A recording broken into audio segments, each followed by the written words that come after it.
میرے پاکستانیوں، بہت دردناک تکلیف دہ ثانیہ ہوا ہے ابھی پشاور میں، اور دہشت گردی کے اوپر پھر سے بات چیت شروع ہو گئی۔ ایک وقت پہ بہت بڑا موضوع تھا دہشت گردی، اور پھر آہستہ آہستہ نیچے گیا، اور اب پھر چند مہینوں سے پھر سے اوپر آ گیا۔ تو میں نے اس لیے کہا کہ پہلے تو میں اپنی قوم سے بات کرنا چاہتا ہوں، لیکن سب سے پہلے دہشت گردی کے اوپر، اور خاص طور پہ جو پختونخوا کی پولیس ہے، ماضی میں بھی یہ قربانیاں دیتے رہے۔ جب ہماری 2013 میں حکومت آئی تو تقریباً 700 پولیس والے شہید ہو چکے تھے، اور وہ میں اس کے اوپر ابھی بعد میں بات کروں گا۔ اور پھر ان کی قربانی دیکھ کے تو میں نے سوچا کہ آج میں اس موضوع کے اوپر بات کروں، کیونکہ مجھے افسوس سے کہنا پڑتا ہے کہ اتنا بڑا ثانیہ ہوا ہے اور اس کو پولیٹیکلی ایکسپلائٹ کیا جا رہا ہے، وہ جو میں ابھی آپ کو بعد میں بتاؤں گا۔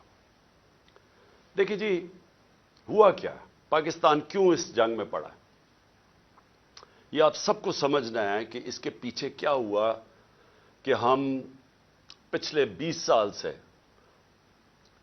ایک عذاب میں پڑے ہوئے ہیں، اور بیچ میں پیریڈ آیا کہ جس میں دہشت گردی بالکل نیچے آ گئی۔ لیکن یہ ہوا کیا تھا، میں ذرا اپنی قوم کی مائنڈ جن کو سمجھ ہے ان کو پتہ تو چلے کہ ہم یہاں پہنچے کیسے ہیں۔ دیکھیں، ہم نے افغان جہاد لڑی، ساری جو افغان جہاد تھی وہ پاکستان کے قبائلی علاقے سے لڑی گئی تھی، جو پرانا قبائلی علاقہ تھا۔ میں نے 1993 آج سے 30 سال پہلے ایک کتاب لکھی تھی پاکستان کے قبائلی علاقے کے اوپر، اور وہ میں سارے قبائلی علاقہ وزیرستان سے لے کے ساری ایجنسی سے ہو کے میں بجوڑ تک میں ٹریول کیا، میں نے اس کی تاریخ پڑھی، اور لہٰذا میں نے پھر وہ کتاب لکھی۔ لیکن جب میں وہاں قبائلی علاقے میں پھر رہا تھا تو تقریباً جتنے بھی میں حجرے جاتا تھا، زیادہ تر ان حجروں میں تصویر لگی ہوتی تھی ایک نوجوان کی، اور ہار اس کے گلے میں ڈالا ہوتا تھا۔ تو جب پوچھتے تھے تو وہ بڑے فخر سے کہتے تھے کہ اس نے شہادت لی ہے سوویت یونین ان کی جو فوجوں کے خلاف لڑتے ہوئے افغانستان میں۔ تو یہاں سے مجاہدین بھی جاتے تھے، جو باہر سے ہم نے القاعدہ جیسے گروپس کو بلایا تھا، لیکن یہاں کے لوگوں نے بڑی اس میں شرکت کی، قبائلی علاقے کے لوگوں نے۔ تو جب 2001 کے بعد جنرل مشرف نے فیصلہ کیا کہ ہم امریکہ کی جنگ میں شامل ہوں گے، میں یہ بار بار کہتا ہوں کہ یہ پروپیگنڈا سے کسی کی جنگ کو اپنی جنگ بنایا گیا۔ میں تب سے کہتا گیا ہوں کہ یہ ہماری جنگ نہیں تھی، اور اس کی 2 وجوہات تھی۔ ایک، ہم نے پہلے کہا کہ افغانستان میں جو بھی فورن آکوپیشن ہوگی، اس وقت سوویت یونین تھی، ان کے خلاف لڑنا جہاد ہے۔ قوم نے بھی قبول کیا، ہم نے شرکت بھی کی، اور مجھے افسوس سے کہنا پڑتا ہے ہمیں پیسے بھی، ڈالرز بھی آئے اس سے۔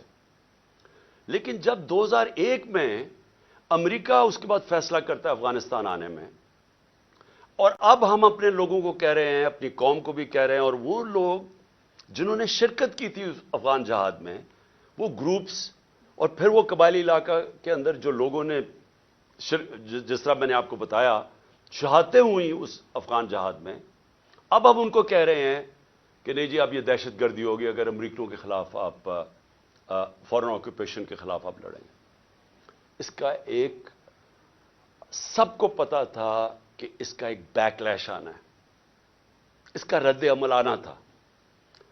اور جب میری آپ سٹیٹمنٹس میں 2003 میں نیشنل اسمبلی میں بھی بولا، جب پاکستان نے فیصلہ کیا، جنرل مشرف نے اپنی پہلی دفعہ 1948 کے بعد جب قائد اعظم نے حکم کیا تھا کہ پاکستان کی فوج قبائلی علاقے سے واپس لے آؤ، یہ پہلی دفعہ جب مشرف نے فوج بھیجی وہاں 2003 میں، تو میں نے اسمبلی میں تقریر کی اور کہا کہ اگر آپ تاریخ پڑھ لیں قبائلی علاقے کی، اب کبھی یہ حماقت نہ کرتے، کیونکہ ہماری وہ فورس تھی وہاں، ہمیں کوئی فوج بھی نہیں رکھنے کی ضرورت تھی۔ وہاں پرامن علاقہ تھا، پاکستان سے بہت زیادہ قبائلی علاقہ پرامن تھا۔ جب فوج بھیجی، وہاں سے ہمارے مسئلے شروع ہوئے۔ وہ لوگ، ان میں سے جن لوگوں نے شرکت کی تھی جو سمجھتے تھے کہ یہ امریکہ نے بڑا غلط کیا ہے افغانستان میں آ کے، وہ لوگ ادھر بہت بڑی ایک غصہ آیا. ان کو تو نہیں آپ کنونس کر سکتے کہ اب یہ جہاد نہیں دہشت گردی ہے. 2002 کا الیکشن ہوتا ہے، اور اگر کسی کو شک تھا کہ یہ سارا جو پشتون علاقہ ہے یہ بڑا ناراض تھا کہ امریکہ جب افغانستان گیا، تو سارے 2002 کے اندر پشتون علاقے نے ایم ایم اے کو ووٹ دی، کیونکہ ایم ایم اے واحد پارٹی تھی جو کہہ رہی تھی کہ بہت برا ہوا. دوسرا خیر میں تھا، میری تو پارٹی چھوٹی سی تھی. ہم کہتے رہے اور یہ ایم ایم اے بھی کہتے رہے کہ یہ بڑا غلط کیا امریکہ نے، کیونکہ افغانستان کے لوگوں کو کلیکٹو پنشمنٹ دینے کی کیا ضرورت تھی. القاعدہ ایک گروپ تھا، لیکن ایک پورے قوم کو سزا دینا تو ایک بڑا ایک اس کے خلاف پاکستان کے اندر بھی بڑا عوام نے یہ پسند نہیں کیا، اور کافی غصہ تھا لوگوں میں، خاص طور پہ پشتون بیلٹ میں، کیونکہ وہ انہوں نے کنیکشن جو پشتون اس طرف ہے اور اس کا دوسری طرف قبائلی علاقے کا تو بارڈر ہی کوئی نہیں ہوتا تھا. ڈیورن لینڈ تو تھی کچھ نہیں، تو وہاں سے تو آمد و رفت رہتی تھی دونوں طرف. تو اس کا ایک ری ایکشن آیا، اور ری ایکشن عوام نے پشتونوں نے بتا دیا 2002 میں کہ وہ اس جنگ کے خلاف ہے. انہوں نے ایم ایم اے کو ووٹ دی، کیونکہ دونوں پارٹیز تو ڈرتی ہیں، بات ہی نہیں کرتی تھی امریکہ کے خلاف. یہ تو امریکہ کو اپنا وہ آقا مانتی ہیں، تو یہ تو بولی نہیں. تو جو بول رہی تھی پارٹی ایم ایم اے، ان کو قوم نے ووٹ دی، سارے پشتونوں نے. تو پتہ چل گیا کہ قوم کدھر کھڑی ہے. اب وہاں سے شروع ہوئی، جیسے جیسے ہم پڑھتے گئے امریکہ کی جنگ میں، وہ پھر وہاں دہشت گردی اس کا ری ایکشن آتا گیا. انہوں نے پاکستان کے خلاف جو پھر پہلی دفعہ 2004-05 میں ہم نے ٹی ٹی پی کا نام سنا. یہاں تو کوئی ملیٹنٹ طالبان نہیں تھے. جو جنگ لڑی تھی جو اس طرف مجاہدین اور طالبان نے انہوں نے لڑی تھی سوویٹس کے اگینسٹ، تو یہاں تو کوئی ملیٹنسی نہیں تھی. تو آہستہ آہستہ پاکستان میں یہ دہشت گردی اور ملیٹنسی بڑھتی گئی. اور مجھے افسوس سے کہنا پڑتا ہے کہ میری طرح کے لوگ جب کہتے تھے کہ یہ بڑا غلط ہو رہا ہے، پاکستان کو نقصان ہو رہا ہے، مجھے طالبان خان کہا گیا. میں جب وہ امریکنوں کی جو افغانستان میں وہ کر رہے تھے، اس کو بار بار میں کہتا گیا کوئی ملٹری سلوشن نہیں ہے، کیونکہ افغانستان کی اگر آپ تاریخ آپ پڑھ لیں تو آپ کو پتہ چلے گا کہ وہ کسی باہر والے کو ایکسیپٹ کرتے ہی نہیں ہیں. تو ادھر بھی کہتے گئے، تو وہاں اینٹی امریکن کا اور ہر قسم کی باتیں کی گئی. لیکن جو لوگ اس علاقے کو جانتے تھے، سب کو پتا تھا کہ یہاں جتنا آپ ادھر پڑھیں گے ادھر مشکلات ملک کے لیے بڑھتی جائیں گی. اب میں آتا ہوں کہ یہ پھر فاسٹ فارورڈ کر لیں. اچھا، اس سے پہلے میں کہوں گا ڈرون اٹیکس ہونے شروع ہو گئے، اور یہ 2006 سے ڈرون اٹیک 4 سے 5 سے آہستہ آہستہ بڑھتے گئے. ڈرون اٹیکس کیا ہوتا تھا کہ وہاں جا کے اٹیک کرتے تھے قبائلی علاقے میں، وہاں زیادہ تر بے قصور لوگ مارے جاتے تھے. وہ کیا بدلہ کس سے لیتے تھے؟ وہ آ کے پاکستان کی سیکورٹی فورسز پولیس کے خلاف بدلہ لیتے تھے. تو اس لیے میں نے ایک بہت واحد پولیٹیکل پارٹی جس نے ڈرونز کے خلاف دھرنا کیا، ہم نے پوری کیمپین کی، وزیرستان مارچ کی دھرنوں کے خلاف، یہ ڈرون اٹیکس کے خلاف. باقی یہ پارٹیز چپ کر کے بیٹھی ہوئی تھی اور ڈرتے تھے. آپ کو پتہ ہے ان کے تو پیسے باہر پڑے ہوئے ہیں، تو وہ تو ڈرتے ہیں بولتے ہوئے. جب آپ کی دولت وہاں باہر پڑی ہو تو خوف آتا ہے ان سے. اس کے بعد کیا ہوا؟ ہماری گورنمنٹ آ گئی، پختونخوا میں گورنمنٹ آئی 2013 میں. ہماری پولیس بری طرح ان کی کیجولٹیز ہوئی تھی، وہ ڈیمورلائز تھی. ہم نے پولیس کے اوپر پوری ریفارمز کی گئیں. آئی جی درانی صاحب کو ہم نے یہاں سے لے کے گئے مرحوم، وہ آئے وہاں، ہم نے پولیس کو ریفارم کیا، پولیس کمانڈوز کی ٹریننگ کروائی، پہلی دفعہ پولیس کمانڈوز کو ڈیولپ کیا. اور ادھر سے پھر فائٹ بیک ہوئی، اور پختونخوا کی جو پولیس تھی وہ پھر کھڑی ہوئی اپنے پیر پہ. اور اتنی قربانیوں کے باوجود انہوں نے ان کے اینڈ میں دیکھیں کہ ساری قوم کھڑی ہوگی پختونخوا کی پولیس کے ساتھ، کیونکہ انہوں نے پھر قربانیاں دی اور روکا دہشت گردوں کو. لیکن اصل میں دہشت گردی لڑی جاتی ہے انٹیلیجنس ایجنسی سے، اور قوم کی سیکورٹی فورسز لڑتی ہے. اور قوم کی سیکورٹی فورسز نے اینڈ میں قربانیاں دی. پتہ نہیں 6000 ہمارے فوجی شہید ہو گئے، اور ٹوٹل پاکستان کی 80,000 پاکستانی اس جنگ میں ہلاک ہوئے. اب آ جائیں 2018 میں ہماری گورنمنٹ آ جاتی ہے. ہم فیسیلیٹیٹ کرتے ہیں افغان طالبان کے ساتھ بات چیت اور امریکن اور افغان طالبان کے بیچ میں بات چیت. ہم کوشش کرتے ہیں کیونکہ ہمارا انٹرسٹ تھا وہاں امن ہوگا تو پاکستان میں اس کا فائدہ ہوگا. کیونکہ اس وقت جو پچھلی افغان گورنمنٹ تھی وہ پرو پاکستان نہیں تھی, وہ پرو انڈیا تھی. اور وہ حکومت ہمیں کوئی ہیلپ نہیں ملتی تھی جب یہاں پاکستان سے تین گروپس آپریٹ کر رہے تھے, افغانستان اٹیک کرتے تھے تو وہ نہیں روکتے تھے. تو ہم نے پوری کوشش کی پہلے بات چیت کروائیں تاکہ امن ہو افغانستان میں. پھر ہم نے کوشش کی افغان گورنمنٹ کو اور طالبان کو اکٹھا بٹھانے کی, وہ ہم فیل ہو گئے, انہوں نے نہیں مانا. لیکن ہم نے کوشش کی, ہم نے دونوں اس گورنمنٹ سے بھی بات کر رہے تھے. میں گیا بھی کابل جب پریزیڈنٹ غنی تھے, تو صرف کوشش کی کہ ہم کسی طرح یہاں امن پیدا کریں. تو جب پچھلی 2021 کی گرمیاں, اب میں صرف آپ کو اس لیے تفصیل بتا رہا ہوں تاکہ آپ کو پتا ہو آج جو ہو رہا ہے اس کے پیچھے بیک گراؤنڈ کیا تھی. 2021 میں گرمیوں میں مجھے خوف آنا شروع ہو گیا جب امریکیوں نے ڈیٹ اناؤنس کی وڈرال کی افغانستان میں. مجھے خوف آنا شروع ہو گیا کہ یہاں خانہ جنگی ہوگی افغانستان میں. اور ہماری ISI نے ہمیں پوری بریفنگ دی کہ 3 لاکھ فوج ہے افغانستان کی, اور جیسے ہی وڈرا اگر یہ جب امریکہ جائیں گے تو یہ 3 لاکھ فوج اور 60-70 ہزار صرف طالبان ہیں, تو یہاں تو خانہ جنگی شروع ہو جائے گی. تو ایک خوف تھا کہ جب وہاں خانہ جنگی شروع ہوگی تو اس کا فال آؤٹ پاکستان میں بھی آئے گا. ایک یہ خوف تھا کہ امریکہ ہمیں ہمارے پہ سینکشنز لگا دیں, کیونکہ وہ پہلے ہی کہہ رہے تھے کہ پاکستان کی وجہ سے ہم نہیں جیتے افغانستان میں. وہ پاکستانی انٹیلیجنس ایجنسیز کو بلیم کرتے تھے کہ وہ طالبان کے خلاف اس لیے کامیاب نہیں ہو کیونکہ پاکستان ان کی مدد کر رہا تھا. تو ڈر یہ تھا کہ ایک دفعہ سول وار شروع ہو گئی تو انہوں نے سارا ملبہ ہمارے پہ ڈال دینا. تو تب سے میں پچھلی یعنی 21 کی گرمیوں سے آپ میری سٹیٹمنٹس دیکھ لیں, میں کہتا گیا تھا کہ وہ جو 2021 اور 22 کی سردیاں ہیں وہ پاکستان کے لیے سب سے مشکل وقت ہے. اور اس کی ایک وجہ یہ تھی کہ مجھے خوف تھا افغانستان میں کیا ہوگا. میرا جنرل باجوہ سے کوئی اختلافات نہیں تھے, ہم ایک پیج پہ تھے. اس ملک نے بڑا فائدہ ہوا جبکہ پاکستان کی اسٹیبلشمنٹ اور الیکٹڈ گورنمنٹ ایک پیج پہ تھی. اچھے کام ہوا. کرونا کے اندر دنیا نے ہمارا تسلیم کیا جس طرح ہم نے ڈیل کیا, لیکن سب ایک قوم نے مل کے اس سے لڑا. اس کے بعد ٹڈی بھی تھی, اس کا ایک آیا وہ بھی, اس پہ بھی بڑا ہمیں خوف تھا. تو ہر چیز میں اس وقت ہم اکٹھے چل رہے تھے. اختلاف پہلا یہ ہوا کہ ایکسٹینشن کے بعد جنرل باجوہ نے بار بار ہمیں کہا کہ ان کو NRO دے دو اور یہ اکاؤنٹیبلٹی سے پیچھے ہٹ جاؤ اور نیب کو چینج کر دو جو اب نیب ہے. یعنی نیب کو لاز کو امینڈ کرنا یہ تب سے شروع ہو گیا تھا کہ جیسے آپ امینڈ کریں گے تو یا پولیٹیکل سٹیبلٹی آ جائے گی.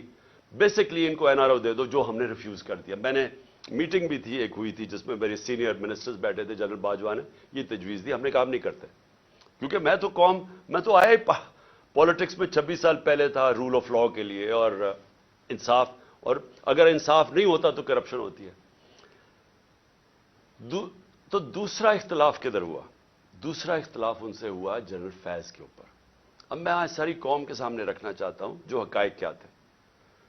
میرا جنرل فیض کو اس وقت میں سمجھتا تھا کہ کیونکہ 2021-22 کی سردیاں ہمارے لیے بڑی مشکل ہوں گی, میں چاہتا تھا کیونکہ افغانستان کا فال آؤٹ آنا تھا, میں یہ چاہ رہا تھا کہ ان کو یہ سردیوں تک جنرل فیض کو رکھا جائے. کیونکہ اگر سب سے مشکل ٹائم ہے تو جو سب سے ایکسپیرینسڈ آپ کا انٹیلیجنس کا چیف ہے اس کو ہونا چاہیے, آپ کا بیسٹ کھلاڑی ہونا چاہیے. مجھے تب سے خوف تھا دہشت گردی کا. میں نے بار بار جنرل باجوہ سے بھی بات کی, میں نے اپنی کیبنٹ کو بھی بتایا کہ سردیاں ہمارے لیے مشکل ہیں, کیونکہ ایک پوری تاریخ میں دیکھ رہا تھا, مجھے تو پوری بیک گراؤنڈ پتا ہے اس کی. اللہ نے کرم کرنا تھا ایک طرح ہمارے اوپر بھی اور افغانستان کے لوگوں کے اوپر کہ وہ جو امریکن جو ٹرین کیا ہوا تھا افغان فوج اس نے ہتھیار ڈال دیے. پریزیڈنٹ غنی ملک سے چلا گیا افغانستان سے, ایک دم طالبان کی گورنمنٹ آ گئی, کوئی خانہ جنگی سے یہ سارا خطہ بچ گیا. اس نے آپ کو اندازہ نہیں کہ پاکستان کے اوپر کتنا فائدہ ہوا اس کا. اگر خدا نہ خواستہ خانہ جنگی شروع ہو جاتی ہمیں سب سے بڑا نقصان ہونا تھا. اللہ نے کرم کیا, افغانستان کے لوگوں پہ ہمیں بھی بچا لیا. اب اس کے بعد کیا ہوا؟ پاکستان, کیونکہ ہم نے دوحہ کے ڈائلاگز جو امریکن اور طالبان کے تھے, ہم نے سب سے زیادہ اس میں پروموٹ کیا, اس کے اندر ہمارا سب سے بڑا کام تھا. تو ایک جو گورنمنٹ سب سے پہلے جس کے سب سے اچھے تعلقات تھے افغانستان میں, وہ پاکستان تھا. اور جو دنیا نے ایکنالج کیا کہ جو ایویکویشن ہوئی افغانستان میں, اس میں پاکستان نے سب سے بڑا رول پلے کیا, کیونکہ ہمارے تعلقات اچھے تھے. اور پھر شاہ محمود قریشی کو میں نے وہاں بھیجا, انہوں نے ان سے میٹنگز کی. ہماری کوشش یہ تھی کہ 2500 کلومیٹر کا ہمارا بارڈر ہے افغانستان کے ساتھ. ہمارے تعلقات اچھے ہوں گے تو یہ جو 3 قسم کے دہشت گرد پاکستان میں آپریٹ کر رہے تھے, BLA, TTP اور پھر ISIL, تو ہماری کوشش یہ تھی کہ ہم ان کے ساتھ اگر وہاں سٹیبل گورنمنٹ آ جائے تو پاکستان بچ جاتا ہے دہشت گردی سے. OIC کی منسٹرز کی میٹنگ کروائی غالباً دسمبر میرے خیال میں 2021 میں. افغانستان کو ٹاپک رکھا, دنیا کو بتایا کہ افغانستان کی سٹیبلٹی ضروری ہے, جس میں ایک ہم نے اپنی وجہ بتائی کہ پاکستان میں دہشت گردی کنٹرول کرنے کے لیے سٹیبل افغانستان ضروری ہے. کانفرنس کروائی. اس کے بعد کیا ہوا کہ اس کے بعد بدقسمتی سے رجیم چینج آ گئی اور ہماری گورنمنٹ کو ہٹایا گیا. جب ہماری گورنمنٹ کو ہٹایا گیا تو اس سے پہلے ہماری میٹنگ ہوئی. میں نے جنرل باجوہ اور ISI چیف تھے, اب مجھے یہ نہیں یاد کہ اس وقت جنرل فیض آ گئے تھے یا یہ جنرل ندیم تھے, لیکن جنرل باجوہ تھے, اور میں نے اور ہم نے بیٹھ کے گفتگو کی کہ اب جب اپنی افغانستان میں ایک پرو پاکستان گورنمنٹ ہے, یعنی اینٹی نہیں ہے, کیونکہ غنی ایڈمنسٹریشن تو پاکستان کے خلاف تھی, جب وہ آ گئی ہے تو ہمیں کوشش کرنا چاہیے. اب جب طالبان, انہوں نے بھی کہہ دیا کہ اب ہم ان کو واپس بھیجنے لگے ہیں. اب 30 سے 40 ہزار طالبان فائٹرز اور ان کی فیملی افغانستان میں تھی. تو ہماری میٹنگ ہوئی اور ہم نے سوچا کہ اب ان کو کیا کرنا ہے. انہوں نے, وہ کہہ رہے ہیں کہ پاکستان آئے اب یہ واپس, اور وہ بیچ میں بھی پڑھنے لگے تھے کہ ہم کسی طرح بات چیت میں بھی وہ فیسیلیٹیٹ کریں. اب ڈسکشن یہ ہوئی, کیونکہ یہ جو سیکیورٹی ایشوز ہیں وہ تو ہم بات کر, جب ہماری بات ہوئی تو 2 ہمارے, خاص طور پہ 2 کی میں بات کر رہا ہوں, 3 جو ایک اور ہمارے بیوروکریٹ تھے جن کو قبائلی علاقے کا اندازہ تھا, جو سرو کر چکے تھے, اور ہمارے نور الحق قادری صاحب جو خیبر ایجنسی سے تھے, اور وہ مراد جس نے ساری جو سوات کے اندر پورا آپریشن ہوا تھا طالبان. تو انہوں نے بیٹھ کے بڑا خدشہ بتایا کہ دیکھیں جب وہ آئیں گے تو ان کی سیٹلمنٹ کیسے ہوگی, کیونکہ بڑا مشکل ہوگا, لوگوں کی دشمنیاں ہیں, قتل کیے ہوئے ہیں آپس میں, اور انہوں نے, طالبان نے, تو وہ بڑی تشویش تھی. تو یہ فیصلہ کیا گیا کہ ہمارے جو قبائلی علاقے کے MNAs اور وہ بیٹھ کے ہماری سیکیورٹی فورسز فیصلہ کریں گی کہ ان کو ریہیبلیٹیٹ کیسے کرنا ہے. یہ بھی سوچا کہ ان کے لیے پیسے خرچ کریں گے, کیونکہ 2 ہی ہے نا, یا ہم ان کو مار دیں ساروں کو کھڑا کر کے, اور یا پھر ان کو سیٹل کریں اور ان سے کوئی اگریمنٹ کریں. یہ اس کے علاوہ تو تیسرا کچھ نہیں تھا. تو ہم نے ان سے یہ بات ہوئی, اور وہ بدقسمتی سے بات آگے بڑھی نہیں, کیونکہ اور چیزیں آ گئیں, اور آپ سب جانتے ہیں رجیم چینج کے اندر اور چیزیں آ گئیں. اس کے بعد ہماری گورنمنٹ چلی گئی. 2022 کی جون کے اندر ملاکنڈ کے اندر مسئلہ آ گیا, سوات کے اندر ایک دم طالبان کی وہاں کوئی آیا, اور وہ عوام کھڑی ہو گئی, ان کو بڑا کہ پھر سے وہی حال ہونے لگا جو کہ پہلے تھا, جدھر سوات کے لوگوں نے بڑی مشکل وقت گزارا.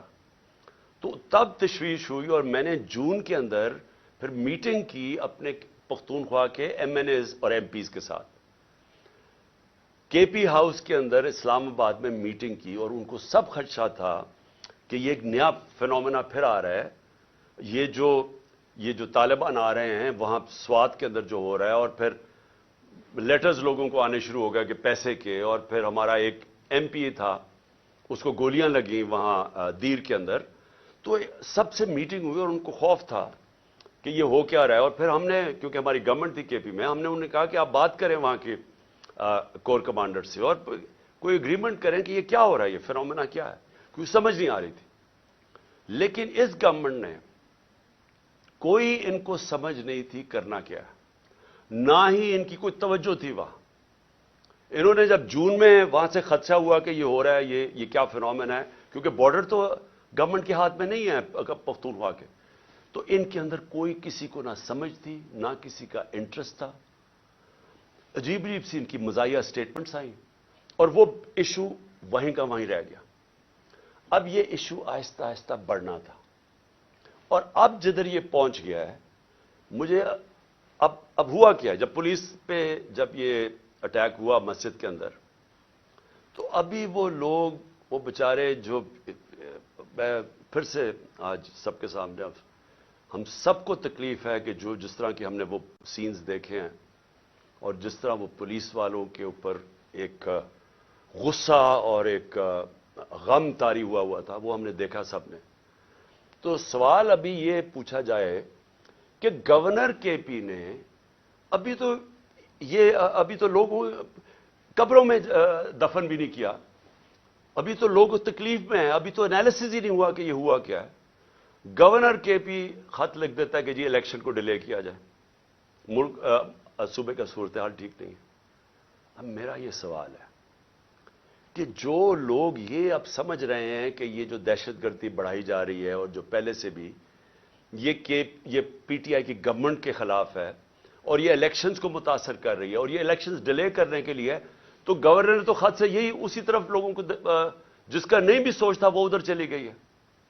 کیا یہ عقل ہے کہ جب تک آپ نے پوری طرح دیکھا ہی نہیں اور پتہ ہی نہیں آپ کو سیکیورٹی سچویشن کیا ہے, سیدھا بیٹھ کے کہہ دیا کہ الیکشن ڈیلے کرو. جو پرو گورنمنٹ کے تجزیہ نگار ہیں وہ بھی شروع ہو گئے کہ جی الیکشن ڈیلے کیا جائے. تو کچھ تو سوچ لیں کہ لوگوں کے اندر جدھر پہلے ہی خدشات ہیں, ایک ٹرسٹ ڈیفیسٹ ہوا ہے کے پی کے اندر.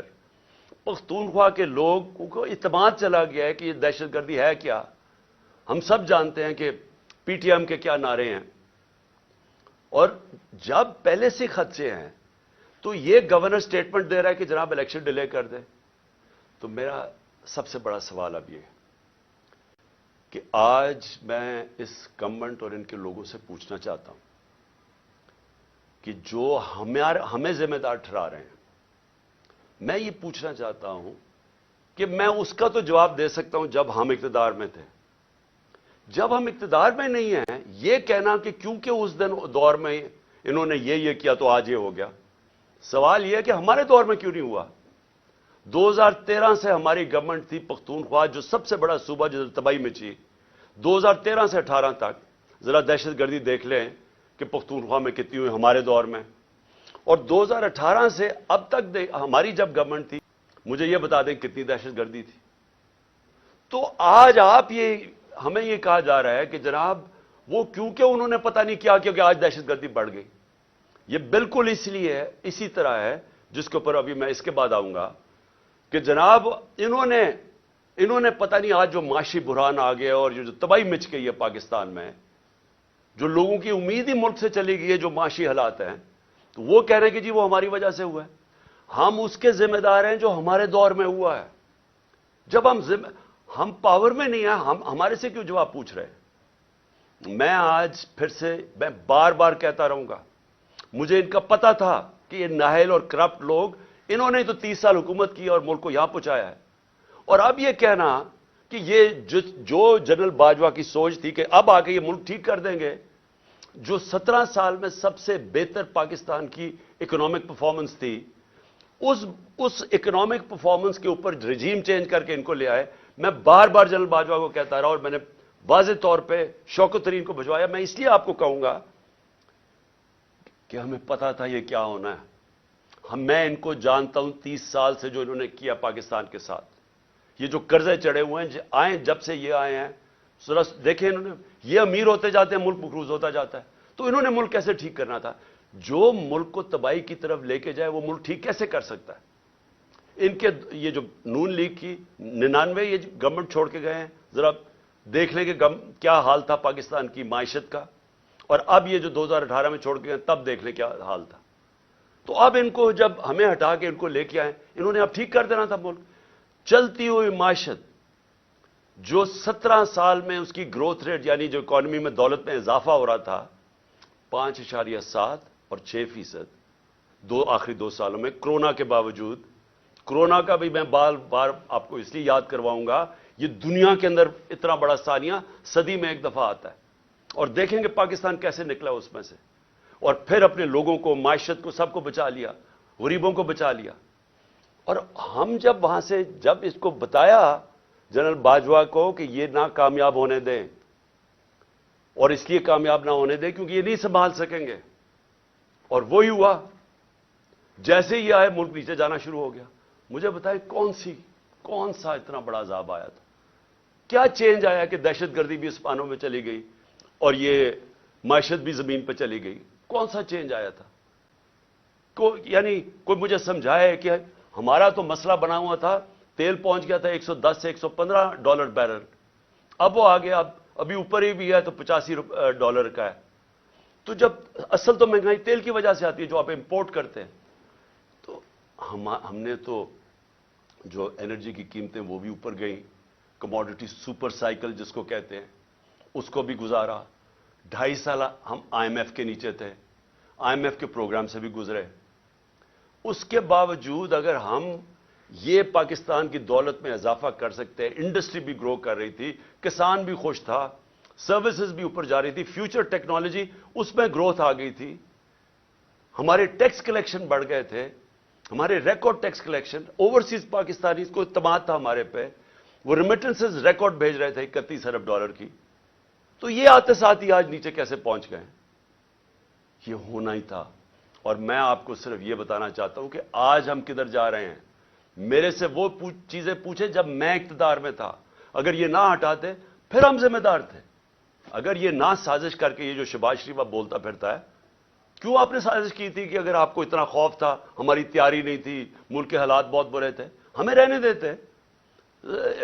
1 سال، 1.25 سال، 1.5 سال رہ گیا تھا، ہم ذمہ دار تھے۔ پھر ہم اس کے ذمہ دار کیسے ہو جو آپ آ کے ملک کا بیڑا غرق کر کے رکھ دیا ہے، ہر طرح ملک نیچے لے گئے ہیں۔ مجھے ذرا یہ سمجھائیں کہ 90 روپیہ گرا ڈالر کے مقابلے میں، 90 روپے، کیا اس کے ہم ذمہ دار ہیں؟ یعنی کیا آپ مجھے صرف یہ سمجھا دیں کہ یہ جسٹیفائی کیسے کرتے ہیں کہ 90 روپے ڈالر کے مقابلے میں کم ہو گیا؟ 90 روپے پاکستان کی دولت، لوگوں کے پیسے کے اندر کمی آ گئی ہے۔ یعنی جب آپ ڈالر اوپر جاتا ہے تو آپ کے روپے کی جب قیمت نیچے جاتی ہے تو آپ کی خریدار کی قیمت نیچے چلی جاتی ہے۔ اس سے جو چیز آپ باہر سے امپورٹ کرتے ہیں وہ سب مہنگی ہو جاتی ہیں، اور اس کا جب اثر آئے گا، جب 90 روپے آپ گراتے ہیں، آپ گرتا ہے کہ آپ کی نااہلی کی وجہ سے، اس کا اب اثر کدھر آ رہا ہے؟ ہر شعبے پہ اس کا اثر آ رہا ہے۔ سب سے پہلے مہنگائی۔ آج لوگوں کا سب سے بڑا مسئلہ مہنگائی بن چکا ہے۔ لوگ، تنخواہ دار لوگ آج سوچتے ہیں کہ ان کی تنخواہ میں کیسے گزارا ہوگا، اور ابھی پوری مہنگائی آئی نہیں ہے۔ ابھی تو اثر، یہ جو آخری 35 روپے گرے ہیں، ابھی اس کا اثر نہیں آیا۔ ابھی تو جو پٹرول اور تیل کی قیمتیں بڑھی ہیں، جو انہوں نے پٹرول اور ڈیزل بڑھایا ہے 35 روپے لیٹر، ابھی یہ اور بڑھنا ہے، کیونکہ جو روپیہ گرا ہے اس کا ابھی آپ کو اثر آئے گا، کیونکہ جو باہر سے چیزیں وہ مہنگی ہوں گی۔ اور یہ کیسے مجھے بتا سکتے ہیں کہ 16 ارب ڈالر کے ریزروز چھوڑ کے گئے تھے، آج 3 ارب ڈالر کے تقریباً رہ گئے؟ تو کیا اس کی 9 مہینے میں یہ ہوا ہے؟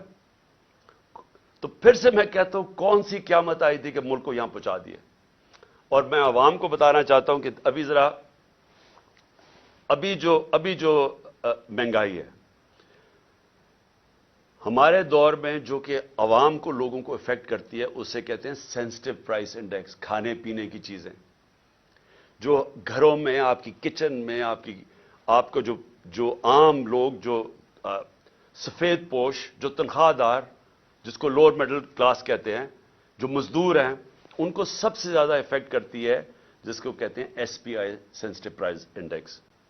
ہمارے دور میں 16% تھی، آج وہ پہنچ گئی ہے تقریباً 40%، اور یہاں رکنے نہیں لگی، کیونکہ ابھی اس کا پورا اثر آیا نہیں ہے جو روپیہ ہمارا اتنی تیزی سے گرا ہے۔ اس کا مطلب چیزیں جب اور مہنگی ہوتی جائیں گی، یہ لوگوں کے لیے اور مہنگائی بڑھتی جائے گی۔ اس کے بعد یہ صرف یہ یہ تیل اور ڈیزل نہیں بڑھا اور اس کا بھی اثر آئے گا. گیس بڑھنے والی ہے, بجلی بڑھنے والی ہے. بجلی یہ دگنی کر چکے ہیں, ہمارے جانے کے بعد دگنی اس سے زیادہ بڑھنے والی ہے. اور جو ہمارے قرضے ہیں, 9 مہینے میں ہمارے قرضے کتنے بڑھے ہیں؟ 10,000 ارب روپیہ. 10 ٹریلین روپے ہمارے قرضے بڑھ چکے ہیں جب سے یہ آئے. اور انہوں نے کیا کیا؟ ایک کارنامہ کیا, اپنے سارے کرپشن کے کیسز ختم کر دیے. عوام کا انہوں نے جو حال کیا وہ آپ سب کے سامنے ہے. عوام کو دھکیل دیا ادھر جدھر 8 لاکھ ہمارے پروفیشنلز ملک چھوڑ کے چلے گئے ہیں, امید کھو بیٹھے ہیں. عوام ادھر پسی ہوئی ہے اور انہوں نے 1100 ارب روپے کے اپنے کرپشن کیس ختم کیے. ان کو نہ فکر تھی دہشت گردی کی, نہ انہوں نے اس کے اوپر ٹائم لگایا. معیشت کی ان کو سمجھ نہیں تھی, اور یہ جو ان کی نااہلی تھی وہ سامنے آ گئی ہے. اور اپنا صرف جدر کامیابی سے جس کام کے لیے آئے تھے اپنے سارے کرپشن کے کیس ختم کر دیے, جس کو ہم NRO 2 کہتے ہیں. جو ملک سے ایک غداری کی تھی جنرل مشرف نے جب ان کی چوروں کی بڑی چوری معاف کی تھی 2008 میں, اور ایک یہ دوسری جنرل باجوہ نے یہ جو ان کو NRO 2 دیا ہے, یہ سب سے بڑی غداری ہے کہ آج دروازے کھول دیے ہیں بڑی چوری کے, وائٹ کالر کرائم کے دروازے کھول دیے ہیں, کیونکہ نیب تو انہوں نے ختم کر دی ہے, FIA ختم کر دی ہے. ان کا صرف کام ہے سیاسی انتقام لینا. اور میں جو تیسری آج چیز بات کرنا چاہتا ہوں, 3 چیزوں پہ میں نے آج بات کرنی تھی. پہلے دہشت گردی پہ کہ وہ ہمیں ذمہ دار ٹھہرا رہے ہیں, اور دوسرا یہ معیشت پہ وہ نیچے گئے وہ ہمیں ذمہ دار ٹھہرا رہے ہیں. نہیں اتنی سازش کرنی تھی, اگر نئی کیپبلٹی تھی تو نہ کرتے. تو آج آ کے آپ اپنی چوری معاف کروا لیں, لیکن جو سارا ملک تباہی کیا وہ ہمارے پہ ڈال دیں. جو تیسری چیز ہے وہ اسی وجہ سے وہ ہے الیکشنز. اب میں یہ بتاؤں کہ ہماری پنجاب اور پختونخوا میں حکومتیں تھیں, 66% پاکستان ہمارے نیچے تھا. ہم نے پہلی دفعہ اس ملک کی تاریخ میں اپنی 2 گورنمنٹس کو ڈیزالو کیا, اپنی گورنمنٹس چھوڑی. ہم نے کیوں چھوڑی؟ اب ہمیں کوئی ضرورت نہیں تھی, کسی نے بندوق نہیں رکھی تھی ہماری گورنمنٹ کرانے کے لیے. ہم نے اس لیے چھوڑی کیونکہ ہم سب کو خوف آ رہا ہے پاکستان کا, یہ جو تباہی کی طرف یہ لے کے جا رہے ہیں, اور مجھے خوف ہے کہ آگے اور ہم نے کتنا نیچے جانا ہے. IMF مل بھی گئی تو وہ بھی کینسر کا علاج ڈسپلن سے ہوگا. خوف یہ تھا کہ اگر یہ زیادہ, اور ان کا کوئی الیکشن کروانے کا سوچ نہیں. یہ بھی واضح ہو جانا چاہیے کہ اتنی جلدی انہوں نے پشاور کے ثانیہ کو استعمال کیا ہے کہ کس طرح الیکشن ڈیلے ہو جائے. ان کا الیکشن اس سال کروانے کا بھی نہیں تھا پلان, یہ آگے لے کے جانا چاہتے ہیں. اور ان کی پوری کوشش یہ ہے کہ کسی نہ کسی طرح یہ تب الیکشن کروائیں جب یہ سمجھے کہ تحریک انصاف ختم ہو چکی ہے. یہ ان کا پلان ہے. اور ہم نے اس لیے یہ الیکشن کا فیصلہ کیا, اور ہم نے یہ سوچا کہ کس طرح ہم الیکشن کروا سکتے ہیں. ہم نے کہا اپنی گورنمنٹ سے نکل جاتے ہیں, اور ہم نے آئین کو سامنے رکھتے ہوئے یہ فیصلہ کیا. آئین کے اندر بڑا واضح ہے, اس میں کوئی ابہام نہیں ہے, کوئی بھی اس کے خلاف نہیں جا سکتا. آرٹیکل 105 آئین کا واضح طور پہ کہتا ہے کہ جب اسمبلیز ڈیزالو ہوں گی تو 90 دن اور اس سے کم میں الیکشن ہوگا. کوئی ifs اینڈ بٹس نہیں ہے اس میں. یہ ہم نے قربانی اس لیے دی کہ ہم سے یہ سمجھتے تھے کہ یہاں ایک ہی طریقہ ہے کہ ایک دفعہ پنجاب اور پختونخوا میں الیکشن ہو گیا تو مجبوراً 66% پاکستان میں الیکشن ہوگا, مطلب سارے ملک میں ہو جائے گا. تو ہم نے تو اس لیے دی. اب یہ اس سے بھاگ رہے ہیں, سب مل کے اب کوشش کر رہے ہیں کہ کسی نہ کسی طرح اس سے باہر نکلیں.